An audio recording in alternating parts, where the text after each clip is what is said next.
আপনাদের সামনে বক্তব্য পেশ করবেন হিন্দু ধর্মাবলম্বী ভাই, আমাদের ভাই শ্রী রতন চন্দ্র রায়, শিক্ষক ধাঙ্গিপুকুরি দ্বিমুখী উচ্চ বিদ্যালয় পঞ্চগড়।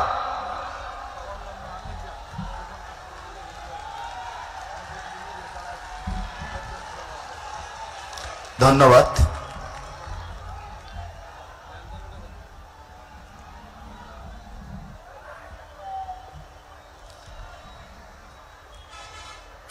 বাংলাদেশ জামায়াতে ইসলাম পঞ্চগড় জেলা শাখা কর্তৃক আয়োজিত এই বিশাল জনসভায় কথা বলার সুযোগ করে দেওয়ার জন্য সনাতনী ধর্মের পক্ষ থেকে আপনাদের সবাইকে অভিনন্দন ও শুভেচ্ছা। আপনারা ইতিমধ্যে শুনেছেন যে আমি সনাতনী ধর্মাবলম্বী। আমার নামটিও ইতিমধ্যে ঘোষণা হয়েছে, রতন চন্দ্র রায়। আপনারা অনেকেই চেনেন, আপনারা জানেন, অনেকেই জানেন। যা হোক, আমি আপনাদের সাথে একটু কথা বলবো, মত বিনিময় করব। আপনারা সবাই ভালো আছেন তো? আলহামদুলিল্লাহ, আপনারা ভালো আছেন। আমিও সেই সৃষ্টিকর্তার অশেষ কৃপায় আমি খুব ভালো আছি, আলহামদুলিল্লাহ। আর এই ভালো থাকার পিছনে অনেক কারণ রয়েছে।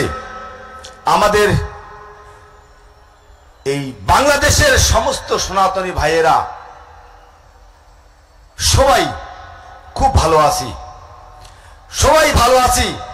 ভালো থাকার পিছনে কারণ রয়েছে, আমি অনেকদিন যাবত এই জামায়াতে ইসলাম, এই ইসলামী সদস্যদের সবার সাথে ওতপ্রোতভাবে আমি জড়িত আছি, আমি জানি। আর বিশেষ করে এই সহযোগিতা পেয়েছি আমার স্কুলের ছাত্র লিমু, আরো মাসুম রয়েছে, আরো অনেকে রয়েছে। এই তাদের সহযোগিতায় আমি বেশি আরো সহযোগিতা পেয়েছি, যে তাদের সাথে সময় দেওয়া, এই ইসলামী ছাত্র শিবিরদের সকল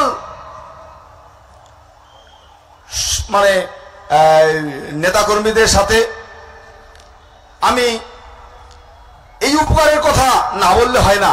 আমাদের গত শারদীয় দুর্গা পূজা, এই উৎসবে জামাতে ইসলামের এই নেতাকর্মীরা আমাদের পূজা পাহারা দিয়েছিলেন। আমি তিনাদের সাথে আমাদের পূজা মণ্ডপে মানে ওতপ্রোতভাবে আমি জড়িত ছিলাম। আমি কখনো কোনো খারাপ আচরণ, কোনো কথা আমি পাইনি। আর আমি জানি সমস্ত বাংলাদেশের জামাতে ইসলামের নেতাকর্মীরা একই ধরনের আচরণ করে, আমি এটা বিশ্বাস করি। কারণ আমি অনেক দিন যাবত আমি এই জামায়াতে ইসলামের সমস্ত আমাদের যে এই নেতাকর্মীরা আছে তিনাদের সাথে আমি সময় দিয়েছি, বুঝেছি, সব বুঝে ফেলেছি। আরো এই উপকারের কথা না বললে হয় না। মর্মান্তিক দৃশ্য, পূর্ব পুরুষেরা বলে গেছেন যে নাকি বিপদের সময় বন্ধু হয়, সে নাকি আপন হয়। এটা কথা বিশ্বাস করতে হবে। এই আউলিয়া ঘাটে একটা মহামারীর দুর্ভিক্ষ ছিল। কি সৃষ্টিকর্তার কি নীলা খেলা! সেদিন নৌকা ডুবিতে অনেক আমাদের ভাইয়েরা, দাদারা, দিদিরা, আমার আত্মীয় স্বজন ছিল সেখানে, আমি সেখানে উপস্থিত ছিলাম। এই মহামারীতে এই আমাদের আমিরে জামাত ডক্টর শফিকুর রহমান স্যার সেখানে উপস্থিত ছিলেন। আমি সেই দৃশ্য দেখেছি। সেখানে অর্থ দিয়ে সাহায্য করেছিলেন, শুধু অর্থই বলবো না, আমাদের সাথে আমার আত্মীয় ছিল। তখন আমি মর্মাহত ছিলাম। তখন আমি যে দৃশ্যটা দেখেছিলাম, যে আমাদেরকে বুকে জড়াইয়ে ধরছিলেন, আমি তখন দেখেছিলাম, আমি মনে করছিলাম যে এই মানুষটি আসলে খুবই ভালো। যখন চলে যান, তখন আমি মনে মনে একটা কথা আমার মনের মধ্যে ছিল, চলে গেল দেখি আমি সেই ঈশ্বরকে, ভগবানকে, সৃষ্টিকর্তাকে আমি নীরবে আবেদন করেছিলাম, যদি আমার মৃত্যু হয়, হওয়ার আগে এই মানুষটিকে যাতে আমি আরেকবার সরাসরি দর্শন করতে পারি। ঠিকই সেই সৃষ্টিকর্তার কি অশেষ কৃপা, আমি আজকে এই গতকালকে রাত্রেই দেখেছিলাম, আজকে আবারও দেখছি। আমি আমি এই এই অশেষ অনুরোধ, এই সনাতনী ভাইয়েরা আছেন, আমি তিনাদেরকে আহ্বান জানাবো, করজোড় মিনতি জানাবো, এই বাংলাদেশে জামায়াতে ইসলাম, এই বাংলাদেশের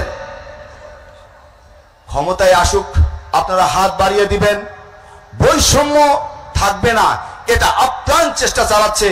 আপনারা একটু এগিয়ে আসেন, আপনারা একটু দেখেন, হাত মিলান, তাহলে বুঝতে পারবেন সেখানে কি আছে। ধন্যবাদ। আমি আমাদের এই সংখ্যালঘুদের পক্ষ থেকে আমি আপনাদের জামাতে ইসলাম সবাইকে আমি অনুরোধ জানাবো, আমাদের এই বাংলাদেশে সনাতনী ভাইয়েরা যাতে ভালোভাবে থাকতে পারে, এই অনুরোধটুকু রেখে আমি আমার সংক্ষিপ্ত বক্তব্য এখানে শেষ করছি। ধন্যবাদ। নারায়ে তাকবীর, নারায়ে তাকবীর। ধন্যবাদ সবাইকে।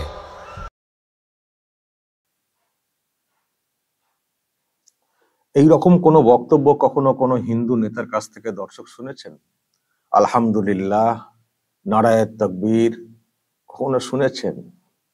জামাতের সভাতে, এটা গতকালকের জামাতের সভাতে গতকালকে বক্তব্য রেখেছেন এই রতন চন্দ্র, এই টাইটেলটা বললেন, সত্যিই কিন্তু রতন, অমূল্য রতন, বিশেষ করে জামাতের কাছে। প্রিয় দর্শক, আমি শফিকুল ইসলাম এবং আপনারা দেখছেন আরামবাগ টিভি। আমি কদিন ধরেই শুনছিলাম যে জামাতে ইসলাম, এই জামাতে ইসলামী, তারা নাকি একটা কি সনাতনী শাখা খুলেছে। মানে সনাতনীদের মানে জামাতে ইসলামী হচ্ছে মানে নাম, মানে দল, তার আবার মানে সনাতনী শাখা, মানে সংখ্যালঘু শাখা বা যাই বলি না এরকম। তো কৌতূহল ছিল যে সেখানে আবার তাহলে কারা জয়েন করেছেন, সেখানে কারা যাচ্ছেন। এমনিতেই জামাতে ইসলামী নিয়েই তো অনেক প্রশ্ন রয়েছে। জামাতে ইসলামী সনাতনীদের উপরে যেসব কথা বলে, আক্রমণের কথা উঠে আসে, অভিযোগ উঠে আসে, তারা আবার সনাতনী সেল খুলেছে, মানে হিন্দু সেল খুলেছে বা সংখ্যালঘু সেল খুলেছে, এবং সেখানে আবার হিন্দুরাও থাকবেন, থাকছেন, তাদের সভাতে হিন্দুরা কেউ যাচ্ছেন, যাবেন, এই কৌতূহল ছিল। তো আমি কালকে এটা দেখলাম, আমাকে একজন ওখান থেকেই নজরে আনলেন, দেখুন কেমন বক্তব্য দিচ্ছেন হিন্দু নেতা। তো আমিও একটু শুনলাম, প্রথমে খানিকটা শুনেছি, তারপরে আরো এখন আপনাদের সামনে ডিরেক্টলি আরো মানে পুরোটাই শুনলাম। তো এই হচ্ছেন রতন। দর্শক বলবেন জামাতে ইসলামীর পক্ষে মানে কিভাবে মানে কথা বললেন, সবটাই তো শুনলেন, এবং উনি সনাতনী হিন্দুদের কাছেও আহ্বান করছেন জামাতে ইসলামীকে সমর্থন করার জন্য, ক্ষমতায় আনার জন্য। ক্ষমতায় আনলে নাকি ওনার বৈষম্য থাকবে না। পুজো মণ্ডপে পাহারা দিয়েছে জামাত, এইসবও বললেন। অনেক সব উপকার করেছেন জামাতের লোকেরা, সেটাও বললেন। তাহলে পুজো মণ্ডপে তো ভাঙচুর কেন হয়ে গেল? এত পুজো মণ্ডপে ভাঙচুর কেন হয়ে গেল? তাহলে এত যেসব স্লোগান উঠছিল, ইসকনের ঠিকানা এই বাংলায় হবে না, ভেঙে দাও, গুড়িয়ে দাও, এইগুলো কেন উঠছে? কেন চিন্ময় প্রভুকে বিনা বিচারে এতদিন জেলবন্দি করে রাখা হয়েছে? সেই প্রশ্ন কখনো ভাবেননি? সেই কথাগুলো কেন একটাও বললেন না এখানে? কে কোন দিকে কিভাবে থাকছেন বোঝা খুব মুশকিল দর্শক। ওখানে সনাতনীদের উপরে যেসব অত্যাচার হয়েছে তার তো প্রচুর ভিডিও আপনারা দেখেছেন, আমরাও দেখিয়েছি। আর এই বক্তব্য আপনারা শুনলেন হিন্দু সমাজের সনাতনী একজন, তিনি জামাতে ইসলামের সভাতে বক্তব্য রেখেছেন এবং সেখানে এইভাবে বক্তব্য রেখেছেন এবং তার সঙ্গে জয় শ্রীরাম তো বলে থাকেন সনাতনী হিন্দুরা, সেটা না বলে নারায়ে তাকবীর বলেছেন, আর ওদিকে আলহামদুলিল্লাহ সেসবও বলেছেন। ভালোই ম্যানেজ করছেন মোটামুটি। দর্শক বলবেন যদি এই নিয়ে আপনাদের কিছু বলার থাকে অবশ্যই বলবেন, কমেন্ট বক্সে নজর রাখবেন আরামবাগ টিভিতে।